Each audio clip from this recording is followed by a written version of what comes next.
Hey, thanks for having me on. I'm excited to be here with you guys. I was grateful for the opportunity when I heard we were doing something for students that was free, that they could just join and be a part of. And so thanks for letting me be a part of this with you. If you're a student listening to this, man, I celebrate you because literally you chose on a Saturday to be here. And for many of you, you've been here. Like you didn't check out, you didn't lean back, like you've been leaning in. And that says a lot about who you are. It says a lot about who you want to be. And man, the best is yet to come for you as well. And I'm just excited for you. I can't wait to hear your stories as it continues to be written and as it unfolds in your life. My name is Jason, and I'm a youth motivational speaker. I'm an educational consultant. I'm a student mentor. I'm a mindset coach. And I love that I get to do all of those things. But those things are just titles in my life. I'm just like you, I'm a person. And probably one of the most important parts of who I am is I'm a husband and I'm married and I love being married. I think marriage is incredible. It's one of those things that is really amazing and also really hard. And it has its ups and downs, its ins and outs, but man, it makes you a better person. And my wife, man, she's my better half. I totally married up. She's beautiful, she's incredible, she's smart, she's an influencer, she's an actress. And she's just an incredible person. And I'm super grateful for her. I'm also a parent, like some other of our speakers. Like I have kids and they're amazing and they're unique and they're special and they're all different and they're all just amazing and they all challenge me in unique ways. Parenting, much like marriage, is a huge blessing, but it is so hard at times and it will bring out what's really inside of you and make you better if you lean into it. And then after being a husband and being a parent, like I am the motivational speaker guy. Like I love traveling and speaking at schools. I love speaking life and hope over students. I love spending time with educators because I really believe that any educator can change a student's life when they truly connect with them. And I love that I get to speak hope over them because they spend the most time with all of you amazing students. And so I like to talk to you and I like to talk to educators. And that's where I spend most of my time. And it's a huge blessing in my life. I get to do what I love to do. And so as we jump into this conversation today, the first question that I have for you is how many of you have a dream for your life? And if you have a dream for your life, it doesn't matter how big it is or how small it is. I just want you to put dream in the chat. Whatever it is, it doesn't matter the details of it. But if you have a dream for your life, I want you to put dream in the chat. Just write it in there. And if you're really proud of it, you can do all caps, you can do exclamation points, you could do all the fun stuff. But if you have a dream for your life, I want you to put it in the chat. And in a minute, I want to talk about how you can achieve your dreams, how you can elevate your life, not just have student success, but have a successful life, even if you don't know where to start. But before I get into all of that, is it okay with you guys, for those who haven't heard my story, is it okay if I share some of my story with you? Somebody say, it's okay. Put that in the chat for me. Let me know if that's all right. I'd love just to share a little bit with you why I'm even here today and why I do this and why it's so close to my heart. I love that. I see all the dreams, dream, dream, dream. It's okay. Let's go. See, guys, I'm passionate about what I do. And places like this, conferences like this, and all the traveling and speaking because I'll never forget the day that my parents walked out the doors, got in their car, and drove off, leaving me halfway across the country in the only facility for at-risk youth that would even take me in at the time. And I just remember feeling so broken, so hopeless, and so alone. And I don't know if you've ever felt that way before, but that's where I was. And I was at the end of my rope. That was my rock bottom. And in my head, all I could hear were all of the voices of everybody who had said, you'll never amount to anything. You're just going to be another statistic. You're never going to live to even see 18. You are hopeless. And I had started to believe all of those voices. And I was ready to give up. I didn't want to live anymore. Life had lost all of its meaning. I felt like life was a big game and I lost. And then something incredible happened to me, something that changed my life forever. But before we get there, I just want to give you some context because I didn't end up there by accident. See, coming up, my parents, when they had me, they were just kids. When my parents just had us, they were kids. They didn't know any better. They didn't know what they were doing. They didn't know how to parent. Nobody taught them how to do this thing. Like my dad, he comes from a background where he didn't have a dad in his life. And he grew up really poor, really dysfunctional himself. And so he learned how to mask his pain by drinking and fighting and partying all the time. My mom, she would come home every day to an abusive alcoholic father who was beating on her mom half the time. And she would jump in to try to stop it and often become the victim as well. And she would learn how to mask her pain by running away from home, amongst other things. And so when my mom and my dad got together, what I learned is that two broken people don't make a whole person. They're just more broken. And they didn't know how to have kids and raise a family. And so for us coming up, our home was really dysfunctional. I remember it was always fighting and arguing. I remember there was always alcohol in the picture. I remember many nights my dad not coming home because he was out partying and fighting and drinking and doing those things.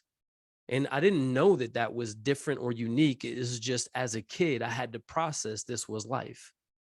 And one day in particular, I don't even remember why, but the argument that my mom and dad got into was a little bit different. They had been yelling at each other, and that wasn't new for me. But what was new was that they had been arguing and yelling at each other like they absolutely hated each other. And it just felt different. My mom grabbed a knife out the drawer. And I remember as they went back and forth, my mom grabbed that knife and she stabbed my dad. And as a kid, I'm watching these things happen and I'm just trying to figure out life. I'm just trying to understand what all this even means. And so as life continued, for me, I didn't have the safe, fun home. My place wasn't where all the other kids wanted to be. It wasn't where I wanted to be. And so I started to leave.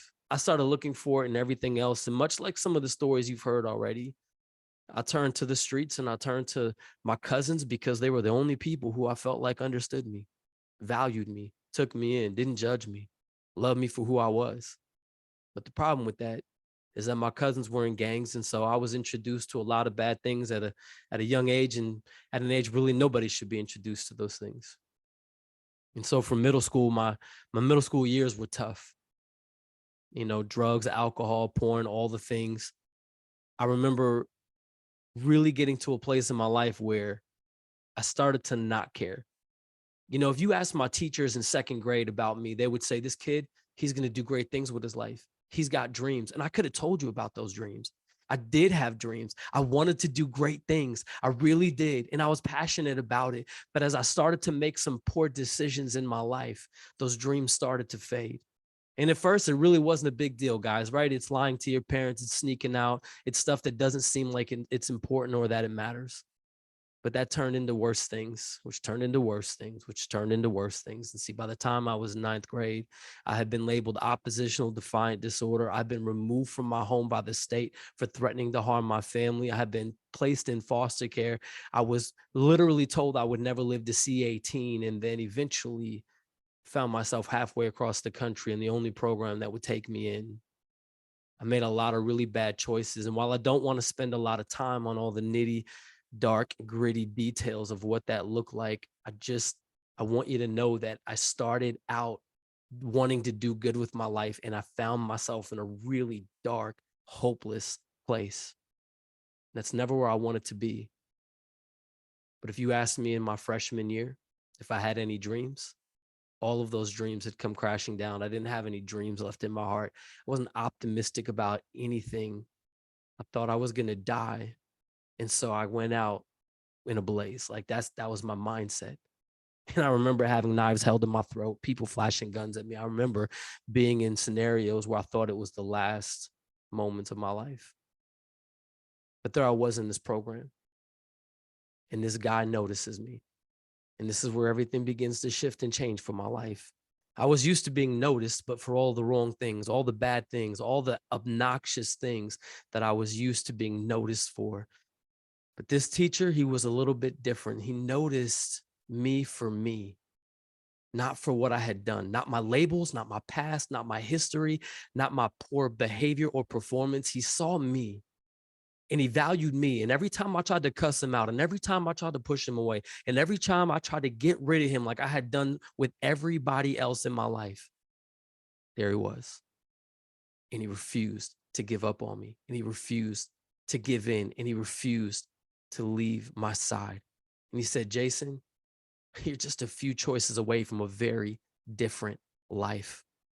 You're just a few choices away from a very different life. He said, Jay, if you'll just change your focus, like where your mind goes, your energy flows.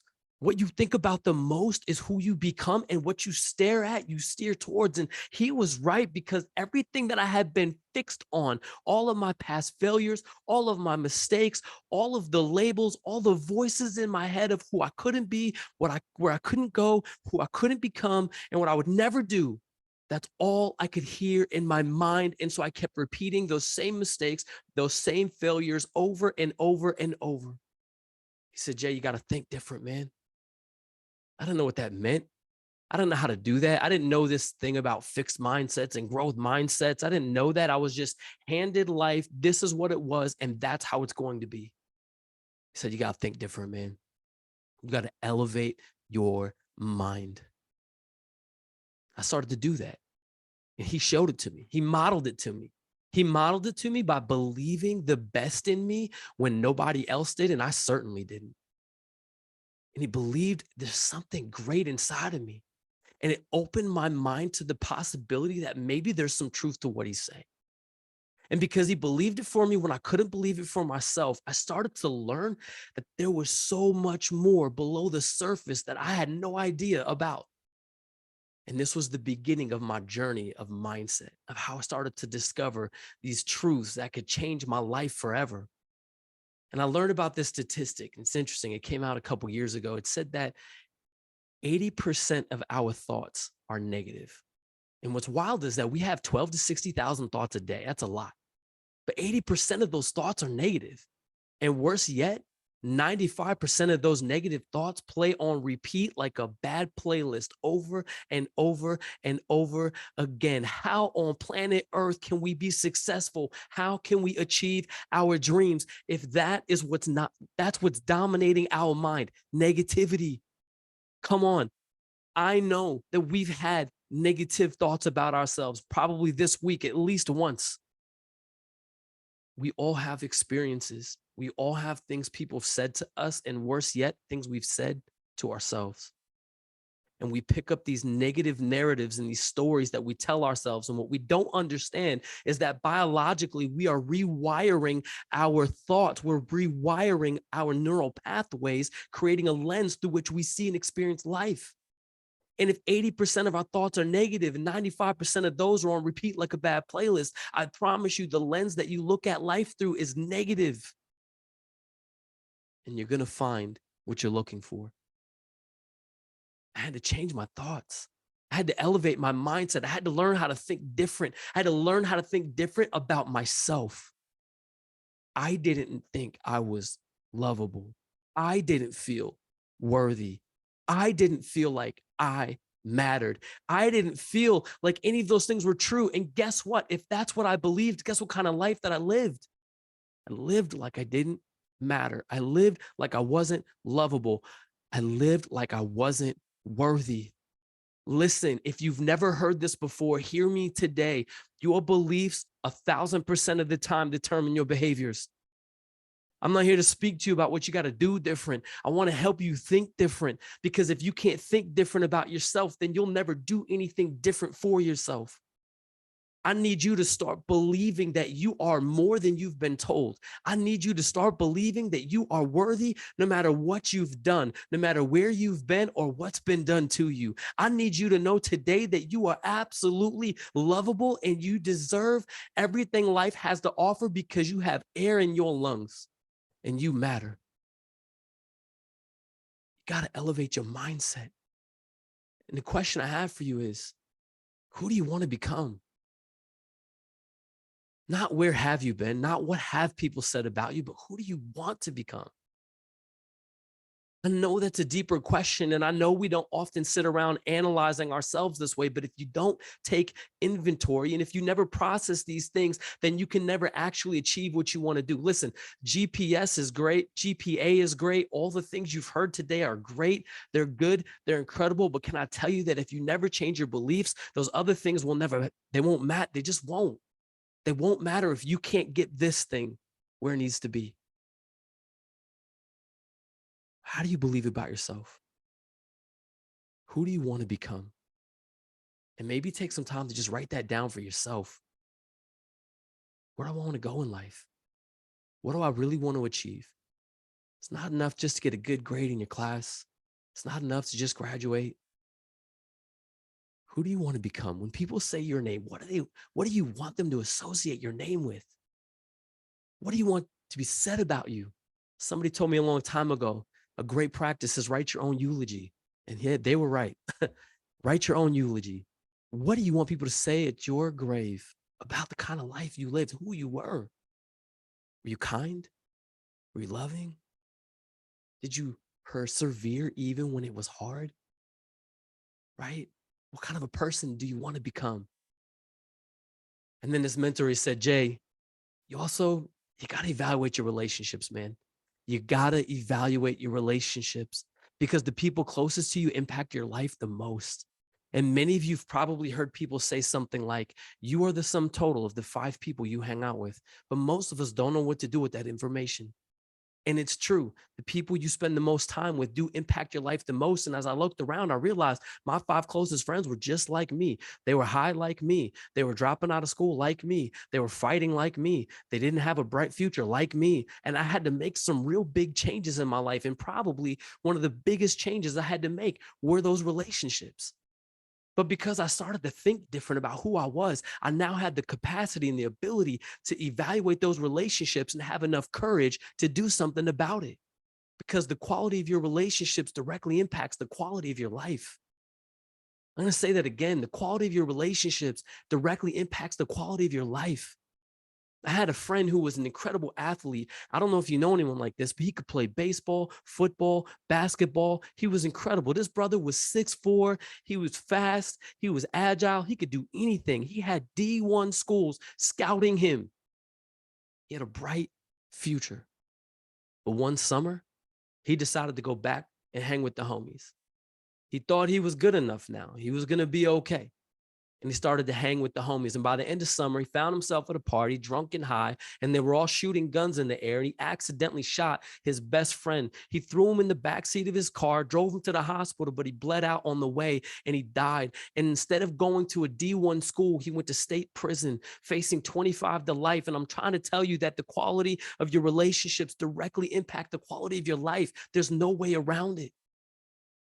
I could tell you another story about a young man who was basically homeless with him and his mom going house to house couch surfing because their house got condemned. And they didn't know where they were going to eat. They didn't know where they were going to sleep. They didn't know what they were going to do. Let's just say they felt pretty hopeless. But then one day his coach invites him to come live with them and he said, yes. And because he said yes to this coach, he started to experience life in a different way. He started to become teachable and hungry, and he's listening and he's saying yes to what his coach is telling him. And he's learning a different perspective on life. And he started introducing him to different sports, and he took to basketball and he became pretty good at it. And by the time he was 18 years old, he joined the NBA, and you guys know him today as King James. And I just want to tell you that because the quality of your relationships directly impact the quality of your life. And in a place where he probably wanted to give up as a kid, he listened to his coach and he let him in. Why am I telling you this? Students, I'm telling you this because there are people in your life right now that you've allowed into your inner circle. They don't belong there. I'm sorry. And I know that's hard to hear, but you got to be willing to evaluate those relationships and let some good teachers in, let some good coaches in, let some good friends in who want to go where you want to go. I'm telling you, it's an important decision because the quality of those relationships directly impact the quality of your life. And then he said, Jay, he said, man, you gotta make some changes in your direction, man. You can't get to where you want to go on the same track that you've been on. You can't get to where you want to go doing the same things you used to do, like cutting school, fighting in school, clowning the teachers, getting high and all. Like that stuff doesn't work. Like you can't get to where you want to go on the same track that you've been on. You got to make some changes. You got to get clear on your direction. Now, I don't know if you know this, but every day we leave our homes and we walk outside under this big ball of energy called the sun, right? It's a massive amount of energy, but we can walk under this thing for hours with little to no effect. But see, a laser is a tiny, tiny amount of energy, but because it's channeled and focused, it can pierce even steel. And what I'm trying to tell you is when you know who you want to become and you start to change the way that you believe about yourself, and you know where you want to go in life, and then you know who you want to go with you because you've landed that inner circle, you've made some relationship changes, it gets real easy to say yes to the right things and no to the wrong things. And I'm telling you this because I know peer pressure is hard. I know fitting in is hard. I know belonging is built inside of us because we want to belong. But when you make those adjustments, you belong to the right people and you won't make the wrong choices because you'll have people in your corner who will remind you who you are, not who you're not. They'll remind you of where you're going, not where you don't want to go. And they'll believe the best and hold you to your best as you're making life choices, and it will change everything for you. I listened to this advice and I wasn't perfect and I had my ups and downs, but I took everything he said in stride and I started to do it one next step at a time. And I went from being a dropout to a dream chaser. I went from below average to averaging up at every turn. I went from being absolutely stuck to absolutely unstoppable. I've traveled the nation. I've spoken to thousands and thousands of people about this story of hope, and I get to do what I love to do. I'm living my dream. Speaking with you today is a piece of my dream.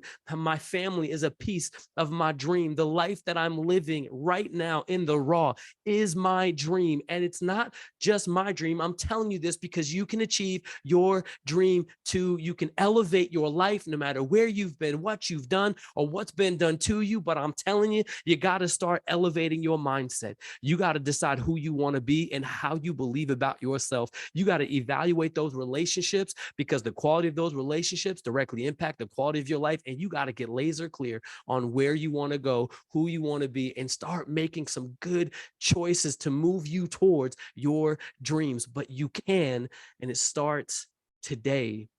That's why I celebrate you. You're here. You're on this call and you're listening, you're leaning in, you're taking in the wisdom of all these amazing communicators who are sharing their life with you. And I promise you, if you'll lean into this, you'll be leaps and bounds ahead of everybody in your class. Because the more you open your mind, the more you discover, there's more to discover. And the more you lean into the right relationships, it opens you up to new ideas, philosophies, and strategies, and it brings momentum into your life. And the more you get laser clear on where you want to go, who you want to be, and what you want to accomplish, it gets real easy to say yes and real easy to say no. And then you have incredible momentum as you elevate your life from wherever you are to where you can be at your most successful self. You can achieve your dreams no matter where you've been. I want to leave you with this story before I go. And the reason why I want to share this with you is because I feel like listening to this right now, maybe some of you, you're saying things like, man, that's really good, but you don't know XYZ. And you're right. I don't know XYZ. I don't know the details, but I know that everything is possible. And I know there's always hope. There was a story about this family in Europe, and this was a long, long time ago, but they wanted to go to America to get a fresh start in life. They sold everything they had. They got just enough money to get tickets to board the ship to set sail for America. They had a little bit left over to buy some snacks. The day came, they boarded the ship. The captain meets them, escorts them down to this tiny little room at the bottom of the ship. And they get to this tiny little room at the bottom of the ship. And they don't even care because they know that soon they're going to have a fresh start, new beginning. And night after night, they hear people upstairs in the ballroom dancing and partying and banqueting and having a great time eating and dancing and all the things. But they just look at each other and they eat their little cheese and their crackers. And they say, it's okay. One day we're going to have a fresh start. This happens night after night until finally one day the captain says, we've landed in America. And as you can imagine, the family's excited. They can't wait to have this brand new beginning that they sold everything for. And as they're leaving the ship, the father stops the captain and says, "Sir, how much would it have been for my family to be able to eat and dance in the banquet hall like so many others?" The captain just looks at him shocked and says, "You've had access this whole time. You had all-inclusive tickets." And the reason why I'm telling you that, because so many of you are settling for this cheese and crackers of mediocrity. You're living in this tiny little room when you have access to the banquet hall of life, and you've allowed limiting beliefs, life experiences, and other people to put you in this little box when the banquet hall is wide open for you. And all you just have to have the courage just to step into it. You just have to have the courage to change your mindset and your beliefs and make some relationship changes and get clear on what you want to do. And I promise, if you'll do that, you too can step into the banquet hall of greatness and leave that tiny room of cheese and crackers behind. This can be your best year yet, but the choice is yours. My name's Jason. Thank you guys so much for being here. Thank you for investing in yourselves. And thank you for letting me share this stage with you guys.